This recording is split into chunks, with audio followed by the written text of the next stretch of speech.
Hi, I'm Cheyenne Carroll for TV2, and this time here at the Tuscarora-West County Fair, I'm with Chris Zoller, and we know Chris from the OSU Extension Office here in Tuscarora-West County. And Chris, this week is National Farm Safety and Health Week. Tell me a little bit about that as we almost wrap up the fair. That's right. It is nice that it coincides with the fair and can tie that in together. Been recognized since I think the 1940s, somewhere in that neighborhood, by President. I believe it was President Eisenhower, recognizing the importance of agriculture and the just how dangerous that occupation is. And tell me about some of the things that are so dangerous on the farm. We think of tractors and rollovers. Those happen pretty frequently. Yeah, it's not uncommon to have that happen at least once a year. That's reported anyway. Some of those I know go unreported, but tractor rollovers, anything with combines. Any mechanical harvesting equipment, planting equipment, even equipment that's used around animals. So much of that stuff is moving parts. There's pinch points, there's belts, there's real concerns there. Grain handling is one thing this time of year where there can be some real concerns as well. I know I had heard something last night about even electrical things on the farm could be dangerous for children especially. Sure, it could be for children, folks who are moving like augers between grain bins. If there's overhead power lines, you could come in contact with that. And then just your normal electronics that go through a building. Right. And we are at the fair this week, so let's talk about animals. Can animals be dangerous too? They certainly can be. Unfortunately, they can be. But with a lot of common sense, understanding how animals think, how animals move, and understanding their flight zone and how to move them helps a lot. But yes, they can be. And maybe on the farm we have a little bit more control, whereas here at the fair there's people walking through the barns. So it's also up to the visitors to be safe and use caution in the barns as well. Right. We encourage folks to use a lot of caution around the animals. Most of them have been around people a lot, but it is a new environment. And so they get into that new environment, it can be a little different. But so use common sense and just keep your distance from some of those. And if there's an animal you want to pet, if the exhibitor's there, ask first. Right. But typically it's not a problem. Okay, and then it's also health is a part of this week as well, National Farm Safety and Health Week. Right. What are we talking about with health? Is that making sure your hands are clean before handling food? It's food handling, if it's even the farmers themselves, getting enough sleep, eating properly, especially this time of year with harvest underway. They're working a lot of long hours, not always eating the way they should or sleeping the way they should.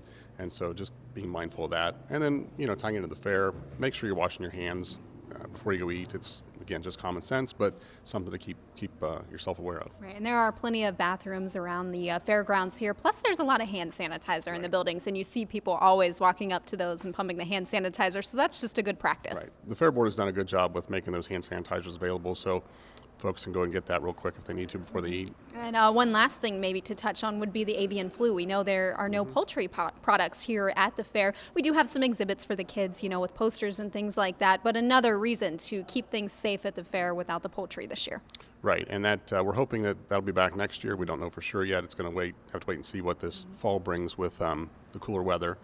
Scientists believe that the warmer weather suppresses the avian flu, so we'll see what happens this spring or this fall, and then next spring when we go to order those birds, if that's possible. So, but there is a nice display up at the four-way barn, Old McDonald's Farm area that talks about avian flu. So, folks want to look at that, they sure can do that. All right, again, that's Chris Zoller here at the Tuscarora-West County Fair. He is an extension agent with the OSU Extension Office here in Tuscarora-West County, and I'm Cheyenne Carroll for TV2.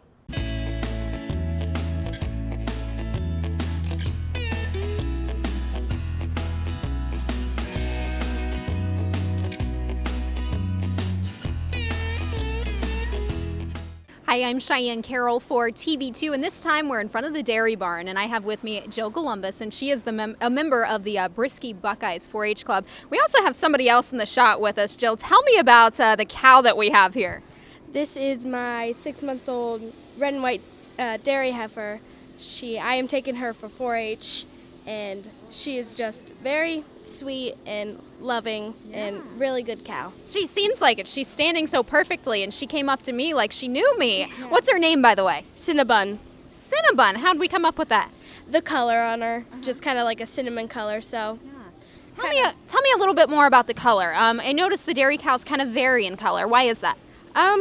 Just kind of genetics. Who you like, the sire is like the dad or the mom. It all depends on who's breeding and who with. So how many projects do you have at the Tuscarora-West County Fair this year? Just a cow. Just a cow. I'm sure that's a lot of work, though. Are you at the fair most of your days and hours?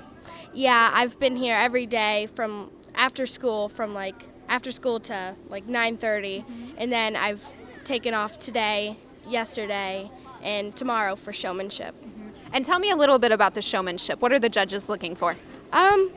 Just that you have control of your cow, and that you have their head up and proper footing, and just all those requirements looking good and to be controlled. Well, and Cinnabon, like I said, seems to stand very well. Is this a good cow to show? Do you have any issues when you're at least practicing? I know the show is still yet to come, but when you're practicing, what do you feel?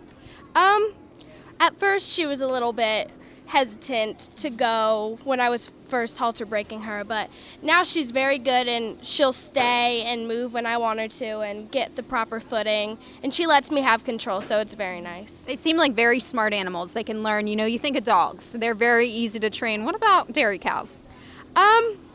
They're a lot stubborn. They're really stubborn, but once you get used to them and they get used to you, it's really good. Yeah. They learn to trust you, and you learn to trust them, and they know how you work. Right. And how long have you been in 4-H? Did you tell me that? I can't remember.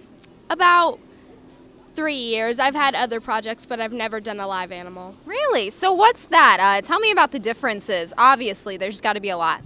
Well, yeah, I did like cooking and just small projects, but to have a animal now is just a lot of more responsibility, and it is really good though. It's a different experiences, and that's all what I'm about with this, and it's really good, but it's a big change. What about your parents?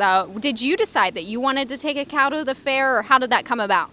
Actually, Michael Crawford, the owner of this cow, he asked my dad if I was doing anything in 4-H, and then my dad was like, no, so he asked if I wanted to do a dairy cow, and I said, yeah, and that's kind of how I got started in this, and they've been a big help, and they've supplied the cow and all the feed and bedding and materials that I need. So it's a really big help. Right, so you can just come in and take care of the cow and bring it to the show. Do you plan on doing this again? I know it's your first year, so you probably got to think about it, but are you enjoying it so far? Yeah, I really am. I'm definitely going to do it again. It's a great experience. Okay, again, that's Jill Columbus, and also her dairy cow here against Cinnabon. So thanks for being with us, you two. And for TV2, we're going to wrap things up. I'm Cheyenne Carroll.